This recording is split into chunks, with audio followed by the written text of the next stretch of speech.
이번 사회가 무엇입니까?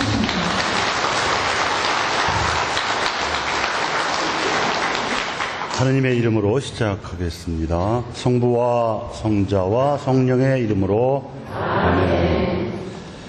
네, 오늘은 8번째 신앙 고백 신조인 하나이고 거룩하며 보편되며 사도로부터 이어오는 교회를 믿나이다 하는 신앙 고백에 대해서 알아보겠습니다. 교회에 관한 신앙 고백은 성령께 대한 신앙 고백에 전적으로 종속되어 있습니다. 왜냐하면 교회를 세우시고 거룩하게 하시는 분이 바로 성령이시기 때문입니다. 교부들이 표현하신 대로 교회는 성령께서 피어나는 곳입니다. 교회가 하나이요 거룩하고 보편적이며 사도로부터 이어옴을 믿는 것은 성부, 성자, 성령이신 하느님께 대한 신앙과 분리될 수가 없습니다. 교회의 신비를 탐구하려면 먼저 삼위일체 하느님의 구원 계획 안에서 그 기원을 묵상해야 하고 역사 안에서 점진적으로 실현되어 온 과정을 살펴보아야 합니다. 제2차 바티칸 공회에 모인 교부들은 교회 헌장을 통해서 성부 하느님께서 지니셨던 심오한 구원 계획 안에서 교회의 기원을 다음과 같이 정의했습니다. 영원하신 하느님 아버지께서는 당신 지혜와 자비의 지극히 자유롭고 심오한 계획으로 온 세상을 창조하시고 인간을 드러높여 신적 생명에 참여하게 하셨다. 성부께서는 모든 사람들을 당신 아들 안에서 이 생명으로 부르셨으니 그리스도를 믿는 이들을 거룩한 교회 안에 불러 모으기로 결정하셨다. 이 하느님의 가족은 성부께서 세우신 계획에 따라서 인류의 역사가 진행되는 가운데 점차로 형성되고 실현되어 갑니다. 사실 교회는 세상이 생길 때부터 이미 예정이 되었고 이스라엘 백성의 역사와 구약에서 오묘하게 준비되었으며 마지막 시대에 세워져 성령 강림으로 드러났으며 새말에 영광스러이 완성될 것이다. 이것이 교회 헌장 2항의 가르침입니다. 하느님께서는 당신의 생명에 참여하도록 세상을 창조하셨으며 이는 그리스도 안으로 사람들을 불러 모음으로써 실현되는데 이 불러 모은다는 말이 교회입니다. 하느님의 백성을 불러 모으는 일은 하느님과 인간 또 인간과 인간 사이의 일치가 죄로 파괴된 순간부터 시작이 되었습니다. 말하자면 죄로 야기된 혼돈에 대한 하느님의 대책이 바로 교회인 것입니다. 하느님의 백성을 모으기 위한 먼 준비는 하느님께서 아브라함을 부르심으로써 시작이 되었습니다. 그리고 모세를 지켜서 에집트의 종살이에서 해방된 이스라엘을 하느님의 백성으로 선택하심으로써 직접적으로 준비하셨습니다. 이 선택은 장차 모든 민족을 불러 모으는 징표였는데 이스라엘은 이 계약을 어기고 우상 숭배를 일삼았을 뿐만 아니라 하느님 백성을 불러 모으러 세상에 오신 그리스도를 알아보지 못하고 오히려 신성모독 혐의를 뒤집어 씌워서 십자가에 못 박아 죽이는 죄를 저질렀습니다. 그래서 때가 찼을 때 교회를 통한 성부의 구원 계획을 실현하러 성자께서 세상에 오셨습니다. 예수님께서는 성부의 뜻을 이루시려고 오래전부터 성경에서 약속된 하느님 나라가 다가왔다는 복음을 선포하심으로써 당신 교회를 준비하셨습니다.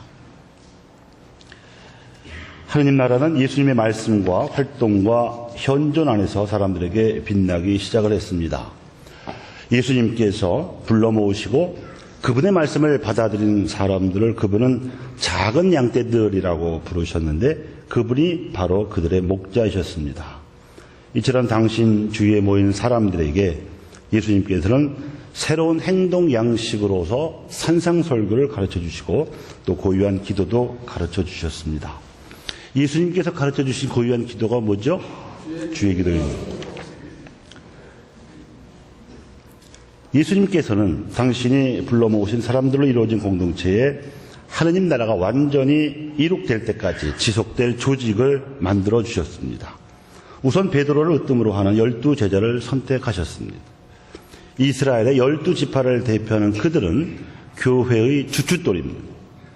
12제자와 다른 제자들은 예수님께서 받으신 사명과 권능을 계승하며 그분의 운명처럼 박해도 각오해야 했습니다.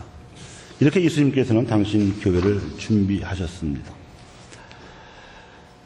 교회는 우리 구원을 위해 예수님께서 자신을 온전히 내어주심으로써 태어났습니다.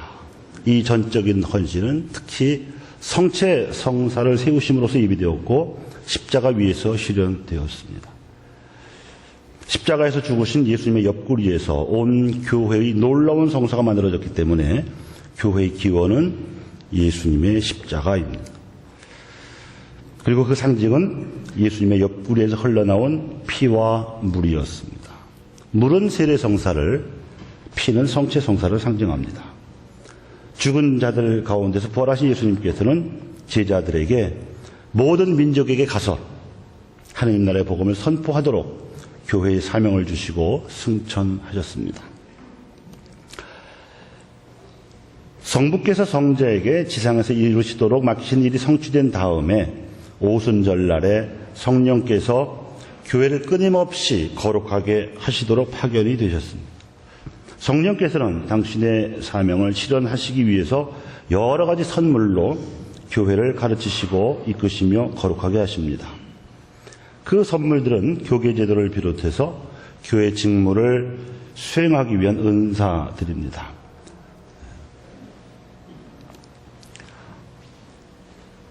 그러므로 교회는 그 창립자의 은혜를 받아 사랑과 겸손과 극기의 계명을 충실히 지키며 하느님과 그리스도의 나라를 선포하고 모든 민족 가운데 이 나라를 세울 사명을 받았으며 또 지상에서 이 나라의 시작과 싹이 된 것입니다. 이렇게 교회는 2000년 동안 성장하고 파견되어서 온 세상에 퍼지게 되었습니다. 교회의 미래는 어떻게 될 것인가? 제2차 바티칸 공회에 모인 교부들은 교회 헌장을 통하여 교회가 나아갈 길을 다음과 같이 천명했습니다. 교회는 그리스도께서 영광스럽게 다시 오실 때 비로소 천상 영광 안에서 완성될 것이다. 그러나 그날까지 교회는 세상의 박해를 견뎌야 하고 하느님의 위로를 받으며 자신의 순례길을 걸어가야 합니다. 여기서 세상의 박해라고 하는 것은 온갖 물질주의적이고 현세적인 무신론에 입각한 현실을 말합니다. 교회를 통해서 예수 그리스도의 복음이 온 세상에 퍼져 있다고 하더라도 우리 주변에 보면 아직도 하느님을 믿지 않거나 또는 예수님을 올바로 믿지 않는 사람들이 믿는 사람들보다 훨씬 더 많이 있어요. 이들이 만들어내는 사회적 구조학이 복음화의 걸림돌입니다. 교회가 하느님 나라의 복음을 선포하고 있음에도 불구하고 하느님 나라의 현실에 지쳐야 되는 것은 바로 이러한 총체적인 불신앙의 현실 때문입니다. 교회가 영광스럽게 완성되고 그로써 세상이 완성되자면 세상의 박해가 주는 커다란 시련을 겪으면서 성령께서 주시는 힘을 받아서 하느님 나라의 복음을 선포하는 데 온 힘을 기울여야만 할 것입니다. 최근 주일 강론에서 전교주일이었던 것 같습니다. 내가 말씀드렸지만 어느 성당에서 성당 바로 앞에 슈퍼마켓을 운영하시는 분이 10년 동안 저 성당의 신자들이 자기 가게 물건을 사러 오는데도 한 사람도 성당에 나오시지 않겠냐고 물어보는 사람이 없어서 화가 나서 열받아가지고 제 발로 영세했다고 그러잖아요. 그리고 나서 하나님께서 정하신 때가 되면 비로소 의인 아벨부터 마지막 뽑힌 사람까지 아담 이래의 모든 의인들이 보편 교회 안에서 하나님 아버지 앞에 모이게 될 것입니다. 이제 교회의 신비 그리고 교회의 은총에 대해서 살펴보겠습니다. 교회의 신비라는 말은 교회의 본질로 알아들으셔도 됩니다. 이렇듯 하나님의 인류 구원 대책으로 설립된 교회는 보이는 모습과 보이지 않는 모습을 동시에 가지고 있습니다. 사람들로 이루어져 있기 때문에 보이는 모습도 있지만 하나님께서 이끄시기 때문에 보이지 않는 모습도 있습니다. 그래서 보이지 않는 교회의 모습은 우리 눈에 가려져 있어요. 그래서 교회의 신비라고 부릅니다. 그런데 이 신비가 도무지 알 수 없게 실이 가려져 있는 것은 아닙니다. 성령께서 계시해 주는 바가 있기 때문에. 교회의 신비를 간추리자면 이렇습니다. 교회는 가시적이며 동시에 영적인 공동체입니다. 또한 교계적 사회이면서 동시에 그리스도의 신비체입니다. 교회는 하나이지만 인간적이면서 신적인 두 가지 요소로 이루어졌습니다. 이것은 신앙으로만 받아들일 수 있는 교회의 신비입니다. 교회는 이 세상에서 구원의 성사이고 하느님과 인간을 이루는 친교의 표지이자 도구입니다.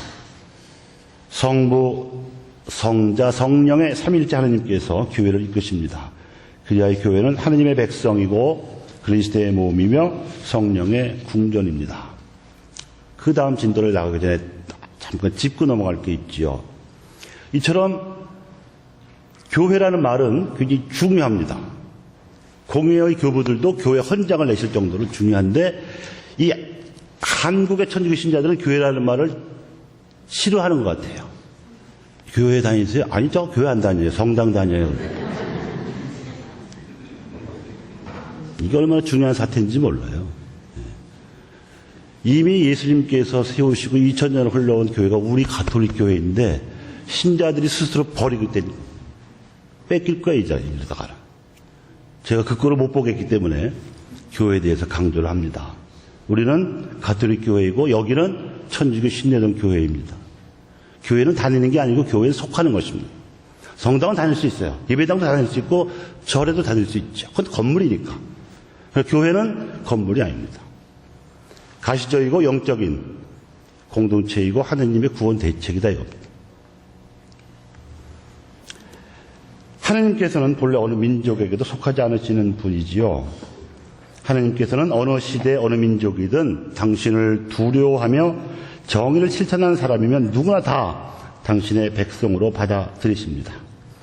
하느님의 백성인 교회는 육체적인 출생으로가 아니라 물과 성령으로 새로 태어난 사람들을 새로운 일원으로 받아들입니다.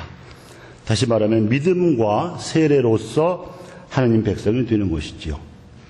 이 백성의 사명은 지상의 소금이 되고 세상의 빛이 되는 것입니다. 그래서 소금과 빛의 구실을 하는 착한 행실로 세상 사람들에게 하느님을 알게 하고 더 나아가서는 하느님을 믿고 찬양할 수 있도록 해야 합니다. 왜 그래야 하느냐 하면 믿는 이들뿐만 아니라 우리들뿐만 아니라 모든 사람이 하느님께로부터 창조되었기 때문이고 또 하느님께로 구원되어야 하기 때문입니다. 또한 하느님께서 무상으로 창조해 주신 세상의 축복을 마음껏 누리면서 더군다나 귀한 생명까지 얻었으면서 창조주 하느님을 모른 척한다는 것은 인간의 도리가 아니기 때문입니다. 교회는 하느님께서 불러 모으신 하느님의 백성일 뿐 아니라 그리스도의 몸입니다. 왜냐하면 바로 예수님께서 마치 한 몸처럼 믿는 이들을 당신에게 결합시키셨고 하느님의 백성으로 불러 모으셨기 때문입니다. 예수님께서는 처음부터 제자들을 당신과 함께 살게 하셨고 그들에게 하느님 나라의 계시를 계시하셨으며 당신의 사명이라든지 당신의 기쁨이라든지 당신의 고통에까지 그들을 참여시켜 주셨습니다. 그리고 이렇게 말씀하셨습니다. 너희는 나를 떠나지 마라. 나도 너희와 함께 있겠다. 나는 포도나무요 너희는 가지다. 내 살을 먹고 내 피를 마시는 사람은 내 안에서 살고 나도 그 안에서 산다. 그래서 교회는 예수님과 이루는 친교인 것입니다. 지상을 떠나서 성천하실 때 예수님께서는 당신의 존재를 제자들이 볼 수 없게 되자 세상 종말까지 항상 함께 계시겠다고 약속하시고는 당신의 성령을 보내주셨습니다.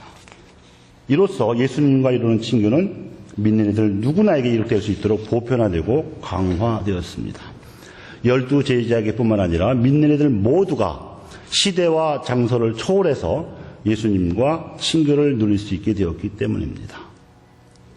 교회 헌장에서 선언하는 대로 예수님께서는 모든 민족 가운데서 불러 모으신 당신 형제들에게 당신의 성령을 주셔서 신비로이 당신 몸을 이루셨습니다. 이것이 그야말로 놀라운 교회의 신비입니다. 오직 하느님이신 예수님만이 하실 수 있는 권능이기도 하지요. 교회를 몸에 비유하는 것은 교회와 그리스도의 관계가 얼마나 밀접한지를 잘 보여줍니다. 하느님의 부르심에 응답해서 그리스도의 몸을 이루는 지체가 된 신자들은 머리이신 그리스도의 생명을 나누어 받지요. 그 방법은 성사를 통해서입니다. 이는 그리스도의 죽음과 부활에 결합시키는 세례에서 특히 그러하고요. 그리고 성체의 빵을 나누어 먹으면서 실제로 주님의 몸을 모시는 우리는 주님과 더불어서 또 우리 사이에 친교를 이루도록 들여 눕혀집니다. 예수님께서는 교회를 사랑하셨으며 교회를 위해 당신을 내어주셨고 당신 피로 교회를 정화시키셨습니다. 그래서 교회를 그리스도의 신부라고도 부르죠. 그래서 교회는 그리스도로 인하여 그리스도 안에서 그리스도를 위해서 살아갑니다. 몸의 단일성이 지체들의 다양성을 없애지는 않습니다. 신자들의 다양성을 순환을 당하시고 영광을 받으신 그리스도 안에서 조화롭게 일치시켜 주시는 분이 바로 성령이십니다.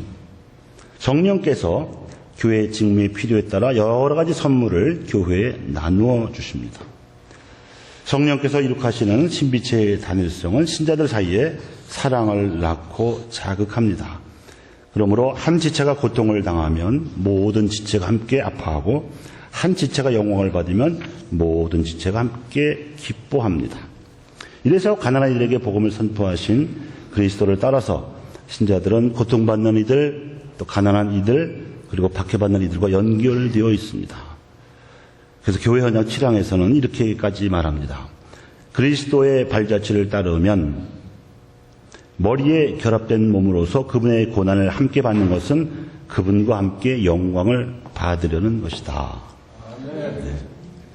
이렇게 그리스도의 몸을 이루는 모든 지체가 서로 그리고 그 뜸신 머리와도 결합하는 것은 성령께서 하시는 일입니다.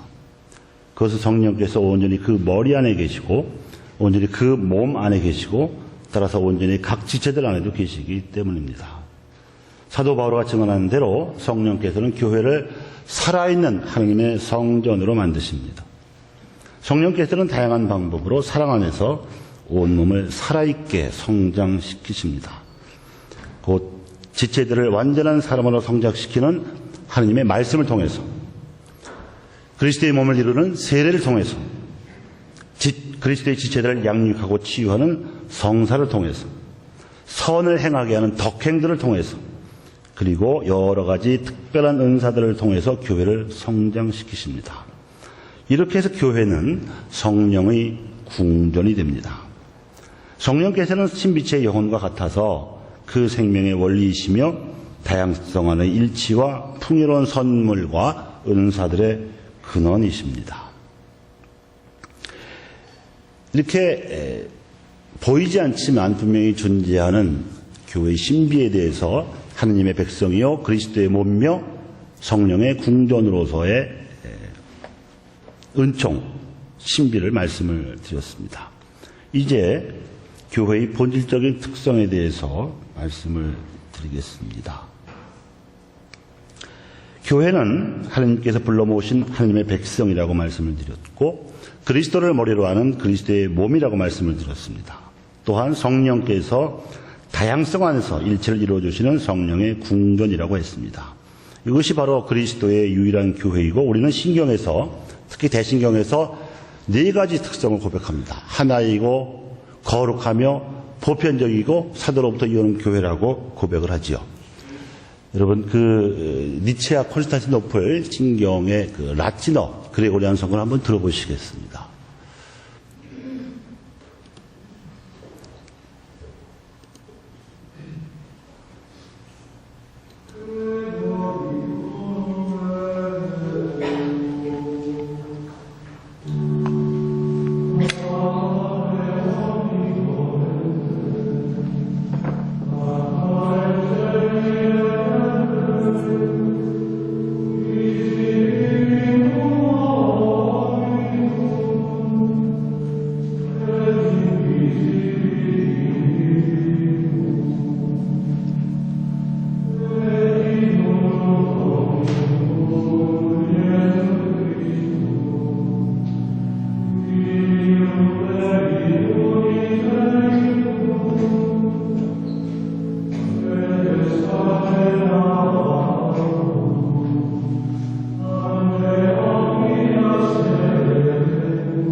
이것이 우리 매일미사 책이나 기도서 경문에 사도신경 혹은 니체아 콘스탄티노플 대신경의 원문입니다. 밑 뒤쪽에 보면 우남 쌍땅 까톨릭감 et 아포스톨릭감 에클레시암, 그게 하나이요 거룩하고 보편적이며 사도로부터 이어오는 교회라는 그런 말이었습니다.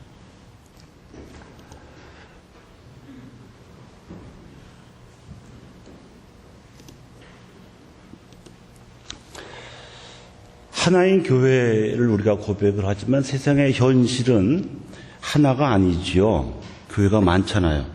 가톨릭 교회만 있는 게 아니고 정교회도 있고 성공회도 있고 개신교회도 있습니다. 특히 또 개신교회 안에는 장로교회도 있고 감리교회도 있고 성결교회, 하나님의 성회 등등등등 굉장히 많이 있습니다. 예수님을 그리스도로 고백하는 교회가 하나가 아니라 갈라져 있습니다. 그리고 매우 다양합니다. 그러면서도 우리가 하나인 교회를 믿는다고 고백한다는 것은 무슨 뜻이고 왜 이런 고백을 해야 하는가 살펴보겠습니다. 하나인 교회를 믿는다는 신앙 고백은 교회의 외형이 아니라 교회의 본질적 특성을 일컫는 것입니다. 교회는 그 기원상 하나일 수밖에 없습니다. 앞에서 살펴본 바와 같이 삼위로서 하나이신 성부, 성자, 성령께서 교회를 준비하시고 세우시고 거룩하게 하시기 때문에 교회는 하나입니다. 만드신 분이 하나이시기 때문에 교회의 본질도 하나일 수밖에 없습니다. 하나인 교회는 그 기원에서부터 이미 풍부하고 다양한 모습으로 나타났습니다. 이 다양성은 하나님께서 주시는 은총의 다양성에서 연유하지만 이 은총을 받는 사람들이 다수이기 때문에도 연유합니다. 하나님 백성은 단일하지만 다양한 민족들과 문화들이 여기에 섞여 있습니다. 교회를 이루는 신자들 사이에도 은혜와 직책과 조건과 생활 양식들이 아주 다양하게 존재합니다. 그렇기 때문에 고유한 전통을 지니는 개별 교회들이 존재하는 모습이 하나인 교회라는 신앙 고백에 배치되는 것은 아닙니다. 세상에 존재하는 교회의 다양한 모습은 하나인 교회를 신앙으로 고백하는 데에 장애가 되는 것이 아니다, 이 말씀입니다. 이것은 우리 현실을 돌아볼 때요, 가족이 각자 나이도 다르고 성격도 다르고 성별이 다르다고 해도 한 부모에게서 태어난 식구들은 한 가족이라고 불리는 이치와도 같이 그렇습니다. 가족 중에 서로 갈등 관계에 있는 사람도 있고 서로 서먹서먹한 사람들이 섞여 있을 수도 있는데 그렇다고 해서 우리가 다른 가족이 되어버리는 건 아닌 거죠. 그렇지만 하나인 교회에 속하는 기준은 있습니다. 교회라고 다 써붙인다고 다 하나인 교회에 속하는 건 아니다. 그것은 무엇보다도 하나로 묶어서 완전하게 하는 사랑인데 이 사랑의 근거에서 공의의 교부들은 그 기준을 다음과 같이 세 가지로 결정을 했습니다. 사도로부터 이어받은 신앙에 대한 고백. 이게 이제 사도신경 내지는 대신경을 고백하느냐의 여부. 그래서 일단 여기서 통일교는 처음부터 그리스도교가 아니었던 거예요. 이거는 정교회도, 성공회도, 우리나라 개신교회들도 다 하는 겁니다. 그런데 두 번째는 뭐냐면 하나님께 대한 예배의 공동 거행, 특히 성사의 공동 거행. 여기에 대해서 정교회도 성공회도 해당이 되는데 개신교회들은 성사가 없기 때문에 이게 문제가 돼요. 세 번째는 하나님 가족의 형제적 화목을 유지해주는 성품 성사를 통한 사도적 계승. 여기에서 성공회가 걸리는 거예요.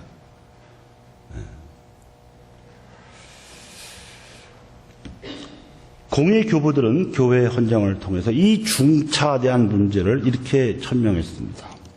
우리 구세주께서 부활하신 뒤에 베드로에게 교회의 사목을 맡기셨고 베드로와 다른 사도들에게 교회의 전파와 통치를 위임하셨으며 교회를 영원히 진리의 기둥과 터전으로 삼으셨다. 이 교회는 이 세상에 설립되고 조직된 사회로서 베드로의 후계자와 그와 친교를 이룬 주교들이 다스리고 있는 가톨릭 교회 안에 존재한다.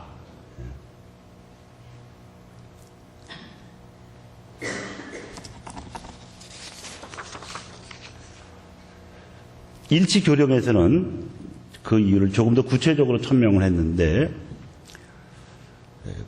구원의 보편적 수단인 그리스도의 가톨릭 교회를 통해서만 구원 수단이 온갖 충만함에 이룰 수 있기 때문입니다. 주님께서는 베드로가 앞장을 서는 한 사도단에 신약의 모든 보화를 맡기셨다고 우리는 믿습니다.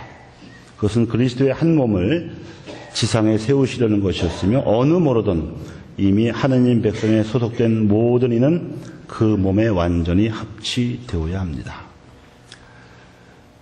그런데 불행하게도 교회 역사 초기부터 이미 분열이 생겨났고 후세기에는 더 많은 불화가 생겨나서 적지 않은 공동체들이 가톨릭 교회와의 완전한 일치에서 갈라졌습니다. 그 원인에 대해서 요즘의 가톨릭 교회 교부들은 갈라진 양쪽 사람들에게 다 잘못이 있다고 인정을 했고 고백을 했습니다. 즉 갈라져 나가는 사람들의 잘못만은 아니라고 고백을 한 것이죠. 그래서 교회의 다양한 모습이 하나인 교회와 모순이 되는 것은 아니라고 해도 교회 분열은 단일성에 상처를 주고 말았습니다. 공회의 교부들이 이렇게 선언하고 나서 우리 가톨릭 교회는 정교회는 물론이고 개신교회도 비난을 하지 않는 반면에 그쪽에서 여전히 천주교를 이단시하고 있는 게 현실입니다. 이러한 분열에서 유래된 공동체들 안에서 지금 태어나 그리스도를 믿게 된 사람들이 과거의 분열죄로 비난받을 수는 없고, 가톨릭 교회는 그들을 형제적 존경과 사랑으로 끌어안습니다. 세례 때의 믿음으로 의화된 그들은 그리스도와 한 몸을 이루고 마땅히 그리스도인이라는 이름을 가질 수 있으며, 가톨릭 교회의 자녀들은 그들을 당연히 주님 안의 형제로 인정합니다. 이것이 교회 일치운동의 원칙입니다. 최근에 교회 일치를 담당하는 추기경님이 바티칸에서 오셔가지고 WCC 대회, 부산에서 개신교 연합 회의를 하는데 가서도 또 인사도 하시고 이제 그러셨죠. 인정을 하고 끌어안습니다. 그러나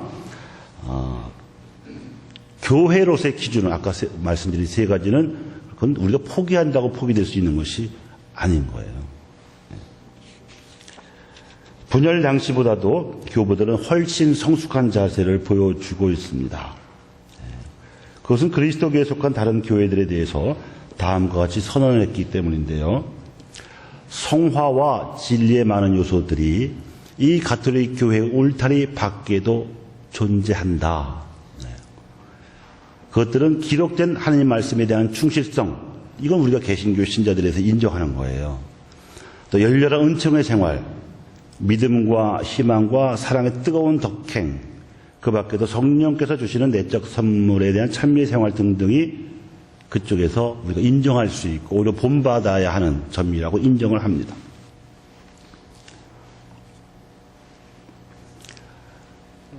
분명히 그리스도의 성령께서는 이 교회들과 공동체들, 여기서 공동체들이 바로 우리 문맥상으로는 개신교를 뜻하는 거예요. 우리 가톨릭 교회 공식 문헌에서는 개신교를 교회라고 부르질 않아요. 그래서 교회적인 요소에 성사가 없기 때문에 공동체들, 그리고 교회들이라고 하는 것은 정교회를 말하는 겁니다. 그 힘은 그리스도께서 가톨릭 교회에 맡기신 충만한 은총과 진리 자체에서 나온다.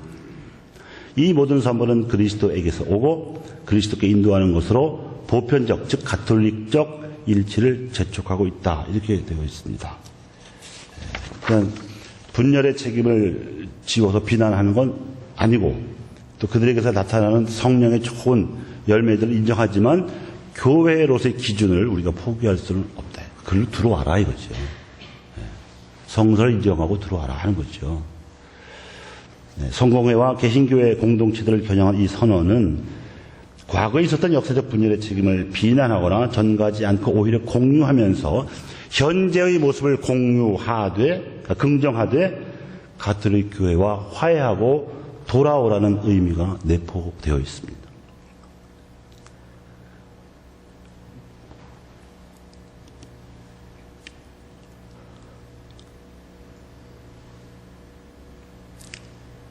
그래서 다음과 같이 더 분명한 입장을 교부들은 밝히고 있는데, 그리스도께서 처음부터 당신 교회에 주신 일치, 결코 잃어버릴 수 없는 그 일치가 가톨릭 교회 안에 있다고 우리는 믿으며 세상 종말까지 그 일치가 나로 자라나기를 바란다. 교부들은 분열의 역사적 상처를 치유하고 갈라진 형제들을 품 안으면서도 하나인 교회의 상징으로서 단일성이 회복되기를 기원하는 간절한 마음으로 다음과 같이 교회 일치의 희망을 피력했습니다. 일치 회복은 신자든 목자든 온 교회의 관심사이다. 그리스도의 하나이고 유일한 교회의 일치 안에서 모든 그리스도인을 화해시키려는 이 거룩한 목표는 인간의 힘과 재능을 초월한다는 것을 공의회가 잘 알고 있음을 밝힌다. 그러므로 교회를 위한 그리스도인의 기도에, 우리를 위한 성부의 사랑에, 성령의 능력에 모든 희망을 둔다. 이렇게 선언을 했습니다. 서두르지 않겠다는 거예요. 인위적으로 움직이지 않겠다는 것입니다. 원칙은 지키되 그들에게 개방하고 포용하는 모습은 견제하면서도 기다리는 거예요. 그 다음에는 거룩한 교회입니다. 거룩한 교회를 믿는다는 신앙 고백은 성부와 성령과 더불어 홀로 거룩하신 하느님의 아들 예수 그리스도께서 교회를 당신 신부로 삼아서 사랑하시고 교회를 거룩하게 하시려고 당신 자신을 내어주셨으며 교회를 당신과 결합시켜서 당신 몸이 되게 하시고 하나님의 영광을 위하여 성령의 선물로 가득 채워주셨기 때문입니다. 그리스도 때문에 교회가 거룩해진 거예요. 거룩하신 그리스도께서 죄를 모르셨지만 오로지 백성들의 죄를 없애러 오셨기 때문에 자기 품에 죄인들을 안고 있어서 언제나 정화되어야 하는 교회는 끊임없이 참회와 쇄신을 추구합니다. 비록 세례 성사를 통해서 원죄로부터 해방되었다고 하더라도 번죄의 가능성이 남아있는 한 성직자들을 포함한 교회의 모든 구성원은 자신이 죄인이라는 사실을 인정해야 합니다. 최근 프란치스코 교황님께서도 기자들하고 인터뷰하는 중에 나는 죄인 중에 한 사람이라고 겸손하시면서도 사실적인 표현을 쓰셨죠. 교회가 거룩하다고 해서 그 교회 안에 들어와 있는 우리 신자들 모두가 스스로 거룩해지는 것은 아니다 이거죠. 그리스도를 통해서만 우리를 거룩해질 수 있다는 뜻이에요.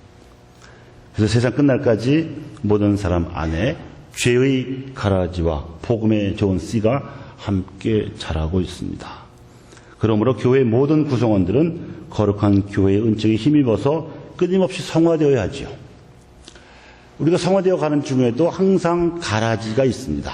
이제 외부에서 갈등을 일으키기도 하고 박해를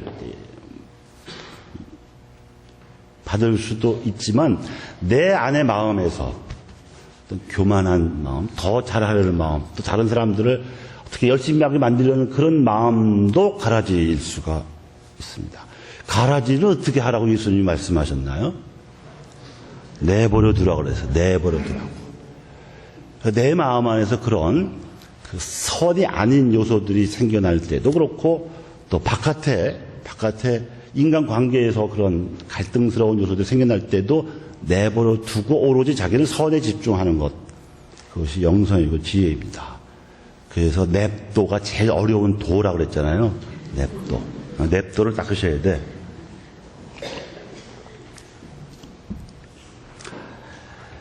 거룩한 교회에 맡겨진 성화의 소명은 개인적인 차원에만 머물지 않습니다. 예수님께서는 당신을 찾아온 많은 죄인들도 용서해 주셨지만 세례자 요한을 통해서 나타난 대로 예수님은 세상의 죄를 없애러 오신 하느님의 어린 양이십니다. 그러니까 예수님의 십자가 희생으로 거룩해진 교회 역시 개개인들만 성화시키는 것이 목표, 임무의 다가 아니라 세상의 죄를 없애는 십자가 희생을 마다해서는 안 되는 것이죠.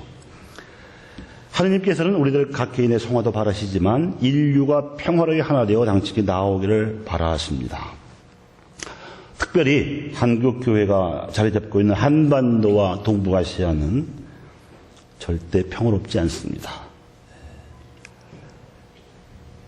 평화는 단순히 전쟁이 없는 상태만을 의미하지 않기 때문이지요. 전 세계에서 유일한 분단국인 한국을 중심으로 해서 세계에서 가장 강하고 크다는 네 나라, 즉 미국과 중국과 러시아와 일본이 날카롭게 대치하고 있는 지역이 바로 동북아시아입니다. 갈라진 결의가 화해하지 못하고 반세기 넘도록 군사적 대결을 벌이고 있는 곳이 한반도지요. 경제 물동량이나 경제 성장의 역동성은 세계에서 가장 두드러집니다. 대서양권에서 미국 내지는 남미 나라들하고 유럽하고 이루어지는 교역의 규모보다 태평양에서 미국과 일본, 한국, 대만, 중국 사이에 이루어지는 물동량이 훨씬 더 커요. 더 중요한 거는 그 성장의 역동성이 더 커요. 그래서 이게 중심축이 지금 움직이고 있다 해도 과언이 아닌데 문제는 정세가 너무 불안하다는 데 있죠. 이런 현실을 세상의 죄의 구조로 보고 교회를 거룩하게 하시고자 당신 목숨을 십자가에 바친 그리스도처럼 교회는 민족들의 화해와 일치는 물론이고 동북아시아의 평화를 위해서 십자가의 길을 가야만 하는 것이죠. 그래서 우리는 대만 교우들하고도 사고 교류를 했고 홋카이도에 있는 삿포로 교구의 신자들하고 교류도 하고 있고 자매결을까지 맺은 것이 바로 그런 이유입니다. 가톨릭 신자들끼리는 서로 적일 필요가 없으니까. 원수일 필요가 없으니까. 같은 가톨릭 신앙을 가진 사람들끼리 자꾸 만나고 또 이런 선의 씨앗을 키워줘야 나중에는 동북아시아 평화, 복음화의 미랄이 된다고 저는 믿습니다. 보편적이란 말은 가톨릭이라는 말을 번역한 것입니다. 교회는 본질과 현상의 두 가지 차원에서 보편적인데 우선 본질적인 차원에서 보면 교회는 그 안에 그리스도께서 현존하심으로 보편적입니다. 예수 그리스도께서 계시는 곳에 가톨릭 교회가 있지요. 그리고 교회 안에는 머리와 결합된 그리스도의 몸이 완전하게 존재합니다. 이것은 교회가 그리스도께서 원하시는 구원의 완전하고 충만한 방법을 그분에게서 받는다는 의미를 내포합니다. 그 방법들은 올바르고 완전한 신앙 고백, 온전한 성사생활, 그리고 사도적 계승을 통해서 서품된 직무 등입니다. 본질적으로 교회는 성령 강림 날부터 보편적인 것이었으며 그리스도 재림의 날까지 항상 보편될 것입니다. 또 두 번째로 교회는 현상적으로 그리스도께서 교회를 온 인류에게 파견하셨기 때문에도 보편적입니다. 전 세계 각 지방에 파견된 개별교회는 주로 교구이지만 그 안에는 사도적 계승으로 서품된 그의 주교들 또 믿음과 성사 안에서 친교를 이루는 그리스도인들의 공동체를 가리킵니다. 보편교회의 모습대로 이루어진 개별교회들 안에 또 거기서부터 유일하고 단일한 가톨릭 교회가 존재합니다. 하지만 개별교회는 여러 교회들 가운데에 하나로서 사랑으로 가장 탁월한 로마 교회와 일치함으로써 온전히 보편적 교회가 됩니다. 왜 그러냐 하면 그것은 로마 교회의 기원 때문입니다. 예수님께서 시몬 베드로를 선택하셔서 베드로라는 반석이라는 뜻으로 이름을 지어주시고 그 위에 교회를 세우셨기 때문입니다. 예수님의 선택이란 말이죠. 그리고 그 선택에 따라서 베드로가 로마 교회를 다스렸고 로마에서 순교까지 했기 때문에 아무리 전 세계로 흩어져 있어도 그리고 여러 가지 다양한 문화와 또 관습을 가지고 있어도 같은 신앙을 고백해야 할 뿐만 아니라 베드로 좌와 일치해야 한다 이 말이에요. 네 번째가 사도로부터 이어오는 교회입니다. 교회는 사도들 위해 세워졌으므로 사도적입니다. 사도로부터 이어오는 교회라는 말은 다음과 같은 세 가지 의미가 있는데 첫째는 교회는 그리스도께서 직접 뽑으시고 파견하신 증인들인 사도들의 기초 위에 세워졌습니다. 또 두 번째는 사도들의 기초 위에 세워진 교회는 그 안에 계시는 성령의 도움으로 사도들의 가르침, 고귀한 유산, 사도들에게서 들은 건전한 말씀을 보존하고 전합니다.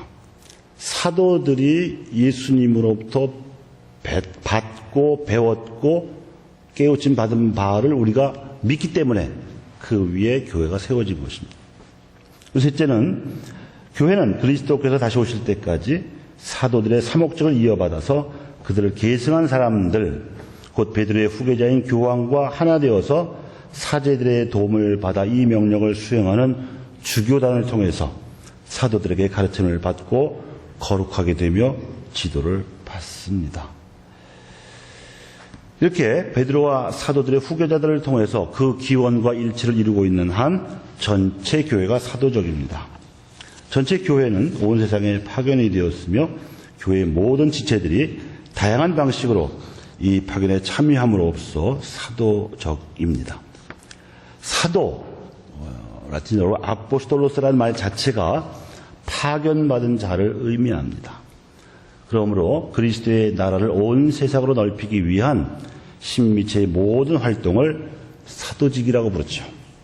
그러니까 사도들의 후계자는 주교님들이시지만 평신도들이 같은 유대 안에서 행하는 활동도 사도직, 평신도 사도직이라고 부르는 것입니다. 그런데 교회는 근본적으로 그리고 궁극적으로 뭐예요? 첫째 하나이고 둘째 거룩하고 셋째 보편적이며 넷째 사도로부터 이어옵니다. 왜냐하면 하나님 나라가 이미 교회 안에 존재하고 다시 반복합니다. 하나님 나라가 교회 안에 싹이요 미랄로 존재하고 종말에 완성될 것이기 때문입니다. 그러니까 우리는 교회에 단순히 속해 있는 것이 아니라 그 안에서 예수님이 하셨던 대로 또 사도들이 증거한 대로 하나님 나라의 싹을 세워야 되는 거예요. 죽어서만 갈 게 아니다 이거지. 여기서 이미 하나님 나라를 준비해야 되는 것입니다. 그리스도 안에서 이미 들여한 이 나라가 종말에 완전하게 드러낼 때까지 그리스도와 한 몸을 이루는 사람들 안에 신비스럽게 성장을 하고 있습니다. 영적인 눈으로 이 성장을 알아보셔야 되고 알아차리셔야 됩니다.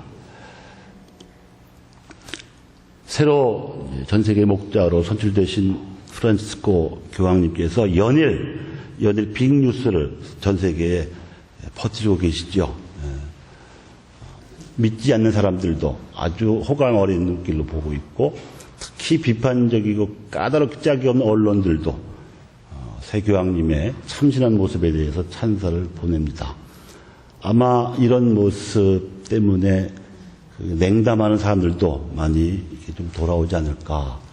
그리고 이제 우리 124위 그 순교자들이 이제 시복될 것이 거의 이제 확실해졌고 그 날짜도 내년 이맘때로 정해졌다고 하는데 1984년의 예를 보면 교황님이 직접 오실 수도 있지 않을까. 몇 년 전에 일본 나가사키에서 140여 위의 순교자들이 시복이 되셨는데 그때는 교황 사절이 오셔서 하셨어요. 그러니까 어떻게 될지 모르고 장담할 수는 없는데 우리들의 간절한 바람은 교황님이 한번 뜨셔야 80년대 요한 버로 2세 교황님이 몰고 온 붐 같은 게 다시 한번 일지 않을까 이렇게 생각을 합니다. 오늘 강의는 여기까지고요. 다음에는 모든 성인의 통곡을 믿는다 하는 신앙 고백을 공부하겠는데 제가 오늘은 보너스를 드리려고 그래요. 오늘이 제 생일입니다. 그래서 그리고 제가 11월 6일인데 음력으로는 10월에 10월. 그래서 여러분도 잘 아실 노래를 불러드릴 텐데 아시면 같이 하시면 좋겠네요.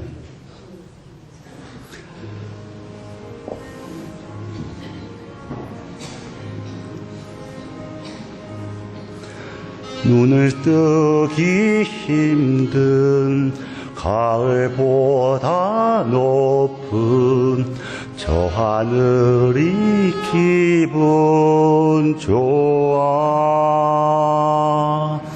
휴일 아침이면 나를 깨운 전화. 오늘은 어디서 무얼 할까. 창밖에 앉은 바람 한 점에도 사랑은 가득한 걸. 널 만난 세상 더는 소원 없어. 바람은 죄가 될 테니까.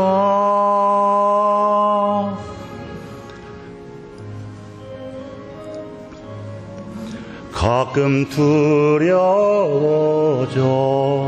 지난 밤 꿈처럼 사라질까 기도해. 매일 너를 보고 너의 손을 잡고 내 곁에 있는 너를 확인해.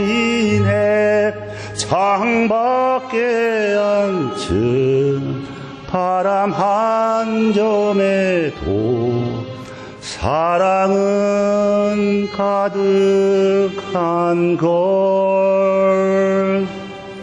널 만난 세상 더는 소원 없어. 바람은 죄가 될 테니까.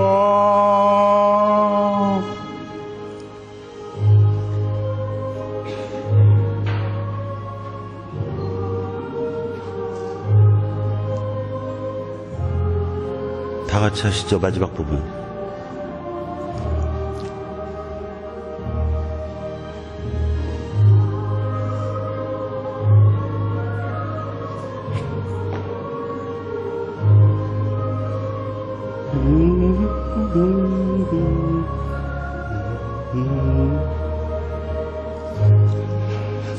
살아가는 이유, 꿈을 꾸는 이유, 모두가 너라는 걸.